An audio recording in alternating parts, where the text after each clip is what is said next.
Beautiful. We are back, and thank you so much for tuning into the show, being part of the conversation today. And of course, just to appreciate all those who are tuned in and that are being blessed by the show. Thank you, Mom from Nanyuki, all the way watching and saying indeed it is true, tuned in, and of course wishing us a very good morning. Thank you so much for that. And at this point, I'm going to get to the newspapers so that we can read and see what is being reported in our nation and also beyond. And as I've mentioned, this helps us to know how to pray so that we can continue to intercede for our nation and even beyond. And looking at the top story here is Ruto ministers to lead 2027 poll campaigns. I'm seeing here, buoyed by the recent victory in 7 parliamentary by-elections, President William Ruto has tasked cabinet secretaries to take charge of his re-election campaigns in their respective regions in a move that is likely to wrong-foot the opposition. So that is the game plan there on pages 4 and also 5.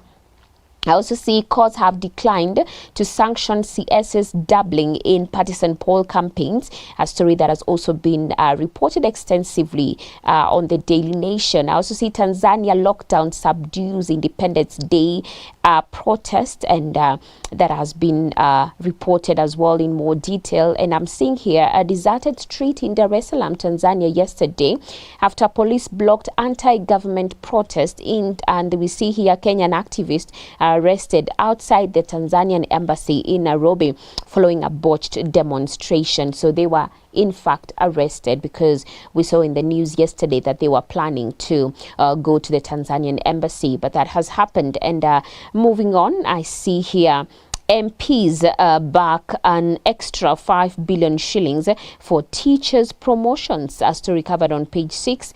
I also see on the abuses here, state indicated over worsening, state indicted over worsening human rights violations, so extrajudicial killings and forced disappearances, abductions and shrinking civic freedoms continue to cast a dark shadow over Kenya, according to a government watchdog, a story that has been covered. I also see here a story, Macharia Gaido, Ruto's risky dance with US China.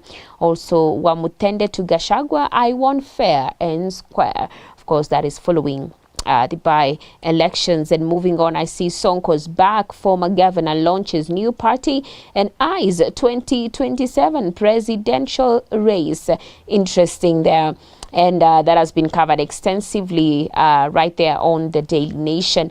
Moving on to the Standard newspaper this morning, just to see what is being reported. Of course, we are seeing several stories, and one of them is Masai Mara threat, why home towards 8th wonder is uneasy. And I think we did cover that a few days ago. And the top page here is covering killing the Mara. It says the Masai Mara, undisputably Kenya's crown jewel, is facing its most serious assault in decades. A surge of land grabs, poisoned wildlife, blocked migration corridors and bitter ownership battles are slowly choking this global tourism magnet. Quite unfortunate.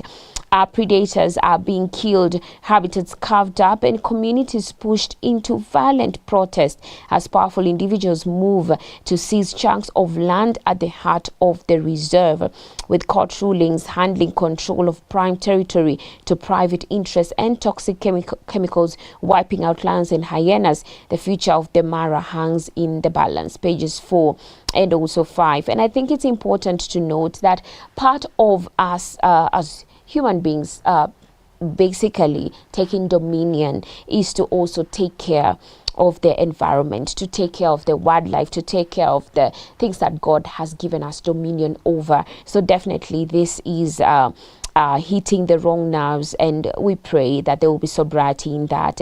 And I see here 4.3 billion is the amount Narok County collected in park fees in 2023 alone. And 55% of tourist facilities lacked impact assessment reports.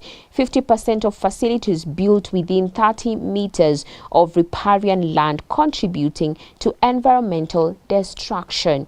On the enterprise sector, I see AI and fear of firms losing human touch. This is definitely where we are at the moment. This is the reality in this present day.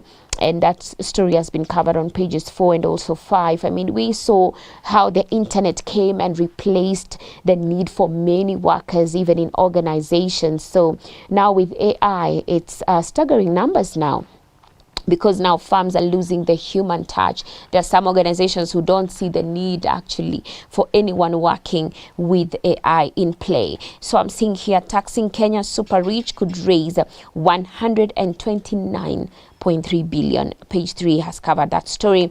I also see how hustlers can build a billion-shilling empire, a story that has been covered extensively on page 7 of the Enterprise Pullout newspaper. Coming to the Business Daily in just a minute also, we are going to be looking at the highlights, or rather the top page, covering Vodacom to recoup Safaricom upfront dividend in 3 years.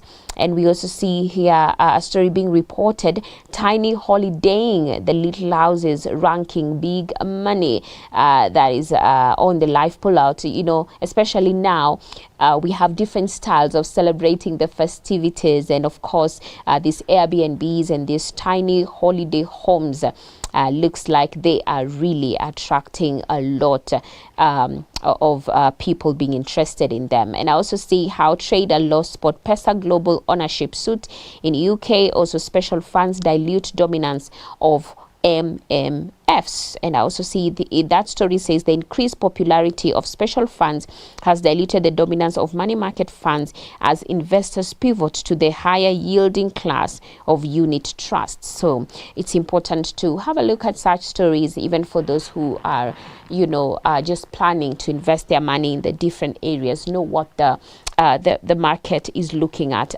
the moment. So that is what we have for the newspaper review. Let's now have a look at the video of the day.